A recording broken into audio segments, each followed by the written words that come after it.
Bismillahirrahmanirrahim. Assalamualaikum warahmatullahi wabarakatuh. Alhamdulillahirabbil alamin. Allahumma shalli ala sayyidina Muhammad wa ala alihi washabihi ajmain. Amma ba'd. Bapak-bapak pemateri dari Tanah Toili, Kabupaten Banggai yang kami hormati, kami ucapkan selamat datang di desa kami, Desa Bahomahi, yang saat ini tengah dilanda kerugian hama tikus bagi para petani, para pendamping organik dan para pendamping petani yang ada dari PT Vale dan Pak BPP secara langsung hadir pada saat ini. Ucapkan selamat datang pada seluruh yang hadir pada hari ini. Ini merupakan sebuah momen yang sangat berharga bagi kita sekalian, karena yang mana pada hari ini kedatangan sebuah ilmu ataupun kedatangan seorang pemateri yang akan memberikan ilmu kepada kita sekalian. Semoga ini memberikan manfaat dan berkah bagi kita sekalian, terkhusus bagi para petani dengan keberlanjutannya ekosistem yang ada di sini. Kami ucapkan terima kasih kepada semuanya yang telah hadir di sini. Sebagaimana sebelumnya disampaikan bahwa mulai dikata musim lalu ini mereka gagal panen, kasihan. Pada hari ini diinisiasi oleh PT Vale akan memberikan kepada kita sekalian solusi yang terbaik dan dapat menjaga kelestarian ekosistem yang ada. Mudah-mudahan dengan kehadirannya beliau-beliau ini, wabil khusus Pak Kades yang inovatif ini. Jadi mereka sering cerita tentang Bapak, ya katanya berhasil di sana. Ya mudah-mudahan apa yang Bapak terapkan ataupun keberhasilan di sana dapat berhasil juga di sini, Pak. Karena saya tahu daerah Toili itu memang lumbung pangan sejak dari dulu.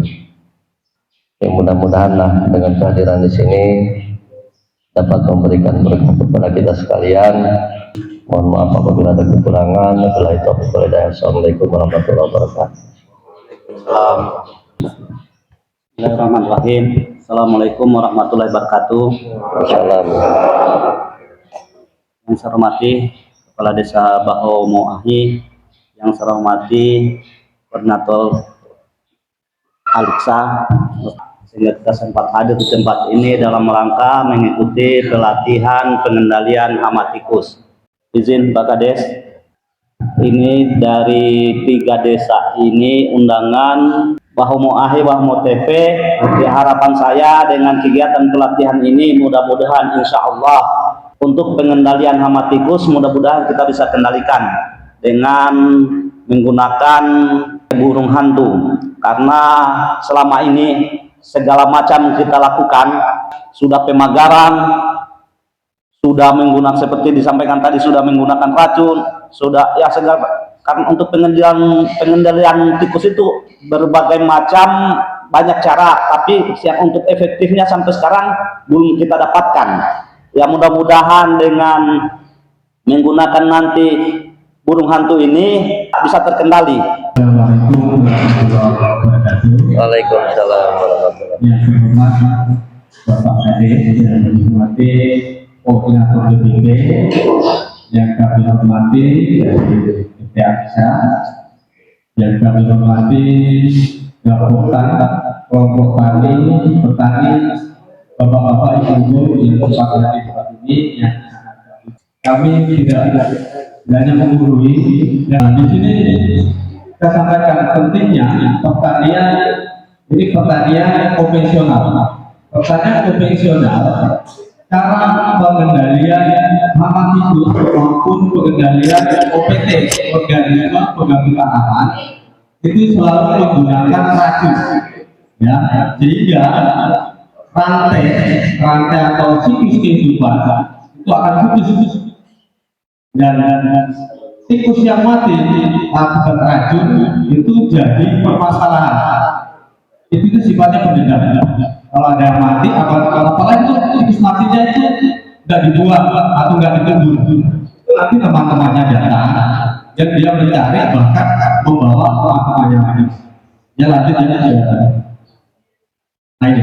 Jadi sistem pertanian organik. Pertanian organik. Kenapa di sini saya menunjukkan pertanian organik? Tempat bawang putih yang kelima di Dabuaya. Ini selain pencegah hama dan penyakit, banyak mengandung unsur hara untuk kebutuhan tanaman. Ada poin yang penting untuk menunjang keberhasilan petani itu ada 5. Yang pertama, pengelolaan lahan yang tepat. Jadi petani itu mengolah lahan harus yang tepat sesuai standar SOP. Sebelum tanam dipastikan beratnya bagus, benih unggul itu yang kualitas nasinya enak. Gitu. Yang ketiga, selain ada pengolahan lahan, yang kedua benih yang unggul, yang ketiga penggunaan. Saya akan melanjutkan inovasi yang sudah kita lakukan, inovasi government work. Jadi kalau kemarin inovasi desa, sekarang diangkat oleh pemerintah kabupaten, oleh Bapak Bupati kita, itu sudah mewakili kabupaten masuk ke dalam 3 inovasi government work yang mewakili Kabupaten Banggai untuk melaksanakan kegiatan inovasi di tingkat nasional. Saya minta doanya Bapak Ibu semua, mudah-mudahan ini lolos di verifikasi, dan di bulan ini juga Insya Allah tanggal 28-29 nanti Sumberaju dengan inovasi burung hantu akan masuk ke kategori profil lestari. Kalau kemarin 2024 kita dapat profil trofi utama yang diserahkan langsung oleh Ibu Menteri Kehutanan dan Lingkungan Hidup, dan Insya Allah tahun ini di tanggal 28-29 kita juga akan masuk ke dalam kategori profil lestari. Insya Allah minta doanya semua kita juga bisa mendapatkan profil yang akan diserahkan langsung oleh Bapak Menteri kita. Sawah bukan sekedar lahan pertanian. Disinilah ribuan keluarga menggantungkan harapan dan masa depan. Namun setiap musim tanam, satu ancaman selalu datang tanpa suara. Hama tikus. Dalam waktu singkat, hasil kerja berbulan-bulan bisa hilang begitu saja. Kecamatan Moilong merupakan salah satu sentra produksi padi di Kabupaten Banggai. Tetapi, sebelum inovasi ini hadir, serangan hama tikus menjadi persoalan serius. Pada musim tertentu, luas serangan bahkan mencapai lebih dari 30% area pertanian. Bukan hanya penurunan hasil panen, tetapi juga meningkatkan kerugian petani dan mengancam ketahanan pangan daerah. Berbagai cara telah dilakukan, mulai dari racun tikus, jebakan, hingga aliran listrik di area persawahan. Cara-cara tersebut memang mampu mengurangi populasi tikus untuk sementara. Dari kebutuhan akan pertanian yang lebih aman dan berkelanjutan, lahirlah Si Penabuh Hati Pengembangan, sebuah inovasi pengendalian hama secara hayati melalui penangkaran burung hantu Tito rosenbergi, predator alami yang bekerja menjaga sawah tanpa merusak lingkungan. Burung hantu bukan sekedar satwa liar. Di alam, ia merupakan pengendali alami populasi tikus. Melalui inovasi ini, keberadaan burung hantu tidak hanya dilestarikan, tetapi juga dimanfaatkan sebagai solusi yang efektif, ramah lingkungan, dan berkelanjutan dalam menjaga produktivitas pertanian. Di Desa Sumberharjo, jumlah rubuha terus dikembangkan hingga mencapai 52 unit. Rumah burung hantu. Ya, ini ukurannya harus ini berapa nanti menghasilkan anunya Pak? Menghasilkan ruang itu 40 kali 40 kali 60. Kalau yang di apa namanya dua ini 40, nanti lebarnya itu 60. lebarnya panjangnya 60, lebarnya 40. Banyak Yang di bawah itu terasnya. Jadi untuk ininya tiangnya ketinggian. oh tiang ketinggian rubuhan 50, tapi itu paling rendah di 3 meter. Tapi yang idealnya 3,5 sampai 4 meter. 3,5 sampai 4 meter itu ketinggian. Kondisinya tadi, kalau kondisi tanahnya ini yang 3 meter yang Oh, disesuaikan ya? kalau nanti dibuatnya sini, kita buat 5 meter itu kan ada angin. Oh, begitu ya. Karena lintasan gunung ini tidak pendek dan tidak Disesuaikan dengan terbangnya anu. yang pernah kita lakukan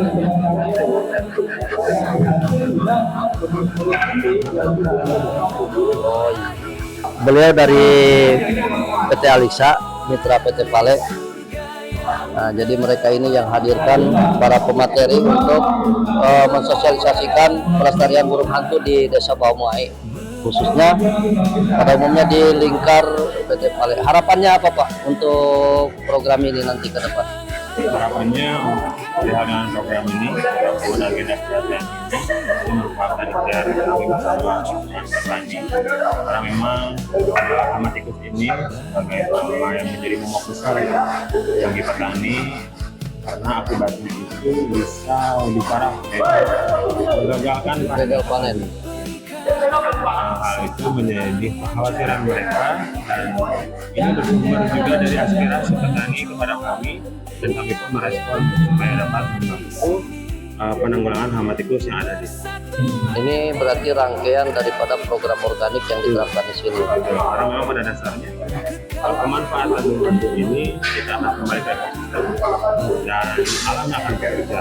Mana bagaimana tadi disampaikan juga bahwa itu adalah sahabatnya petani. Ya, betul benar sekali. Jadi perlu pelestarian sehingga alam ini tetap lestari dan berkelanjutan, sehingga menjadi petani yang rahmatan lil alamin. Oke, terima kasih Pak Rizal ya. Sukses ya. Amin Pak. Terima kasih banyak Pak. Ada beberapa penyampaian Bapak tadi, pertanyaan organik, terus kemudian pengendalian hama dan lain-lainnya, itu memang sangat luar biasa itu, dan itu saya sangat yakin nanti ke depannya dengan pola-pola seperti itu alam ini akan tetap lestari. Bapak ini kan di mana? Sumberjo, Kabupaten Banggai ya. Bapak diundang kemari, didatangkan oleh PT Pale untuk memberikan apa yang Bapak terapkan di sana. Di sana sudah berapa tahun Pak? Kami di Desa Sumberjo, Kecamatan Balong, Kabupaten Banggai, mulai dari pertanian organik itu 2016. Jadi apa-apa saja ini kita bingung petani ya. Kita menggunakan racun, menggunakan setrum, itu tidak efektif dan selalu membahayakan petani itu sendiri. Sehingga pencemaran lingkungan juga itu sangat mengganggu. Ya. Sehingga kami di program 2018 kita sama-sama kerjasama dengan instansi yang terkait di dalam desa kita itu di kecamatan, kita membangun narasi, membangun ide sama-sama bagaimana cara untuk mengembangkan budidaya burung hantu. Itu mulai tahun 2018, alhamdulillah sampai sekarang 2026. Jadi burung hantu ini menjadi sahabat sejati semestinya ya. Mestinya jadi itu. Ya, pertamanya memang burung hantu itu anggapan masyarakat itu mistis ya. Ya. Burung yang menakutkan, burung yang tidak ada manfaatnya.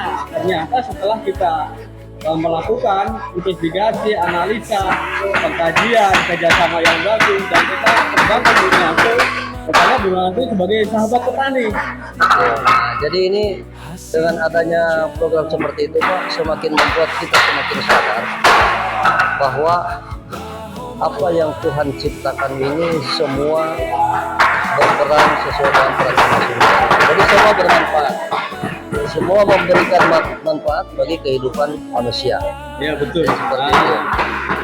Kenapa Allah itu menciptakan sebelumnya di dunia ini itu ada siklus atau rantai di dalam situ, sehingga kita tidak memutus rantai tersebut. Jadi ada predator hama, ada yang musuh alami. Jadi kita pertanian organik itu lebih memanfaatkan lingkungan atau pemanfaatan alam. Kita hidup dengan alam, kita berdampingan dengan alam, karena alam itu semua diciptakan untuk kita semua. Biarkan alam bekerja, kita selaku manusia tinggal mengambil manfaatnya. Nah, itulah ciptaan Allah itu tidak ada yang sia-sia, semua pasti ada manfaat. Terima kasih Pak, semoga sukses di sini Pak ya. Amin, semoga sukses. Apa materi yang didapatkan dilaksanakan di sini, semoga sukses. Nah, ini beliau salah satu sebagai sang motivator untuk petani lokal yang ada di sini. Jadi Pak Ilham ini di samping sebagai fasilitator ya, beliau juga sebagai pelaku utama petani organik. Jadi apa harapannya dengan adanya program ini Pak? Berawal dari keresahan masyarakat, juga sebagai ketidakpuasan masyarakat terhadap panen yang sebelumnya, karena salah satu serangan yang paling berdampak terhadap kerugian petani itu adalah itu. Sudah beberapa tahapan yang kami lakukan, pengendalian hama yang lain itu dari sanitasi, hama-hama yang lain memang pengendalian ini dalam hal ini penerapan burung. Sehingga harapan kami dalam pelatihan ini adalah saya sebagai pendamping dan juga sebagai petani tentunya ini bisa diterapkan dengan baik dan bisa menjadi salah satu jawaban yang bisa mengantisipasi dan bisa mengendalikan hama tikus tersebut, sehingga harapannya adalah untuk bisa meningkatkan produktivitas hasil petani. Baik, jadi intinya harapannya ini dengan adanya program ini dapat memberikan jawaban terhadap para petani yang selama ini dirasakan oleh kegagalan panen dikarenakan oleh hama-hama tikus. Jadi mudah-mudahan ini menjadi sebuah solusi bagi para petani yang ada di sini ya, dan kelestarian alam tentunya. Jadi ini sangat berkaitan dengan program organik ya. Oke, terima kasih. Nah, jadi demikian ya kegiatan hari ini. Setelah kita lakukan sosialisasi bagaimana pelestarian burung hantu. Jadi burung hantu itu dilestarikan di area pertanian untuk dapat memberikan manfaat secara berkelanjutan bagi para petani dan bisa menjawab keresahan para petani, karena beberapa musim ini memang mereka mengalami kegagalan panen, kasihan. Nah, jadi ini dari setelah sosialisasi mereka langsung adakan praktek. Nah, ini pembuatan sarang burung hantu. Jadi ini nanti dibuat 40 kali 60, terus kemudian juga tingginya nanti 3,5 sampai 4 meter. Jadi itu karena disesuaikan dengan ketinggian burung hantu kalau dia terbang, karena burung hantu itu terbangnya dia datar, sehingga dengan harapan mendapatkan sarang-sarang ini nanti mereka dapat hinggap di situ dan bersarang di situ dan tinggal di situ. Mari jaga burung hantu, lestarikan alam kita agar memberikan dampak yang positif dan berkelanjutan. Salam lestari. Dan juga tambang nikel, kunci kemajuan yang nyata di sini. Bersatu hati, raih peluang yang ada, kekayaan alam jadi berkah nyata. Bukan impian yang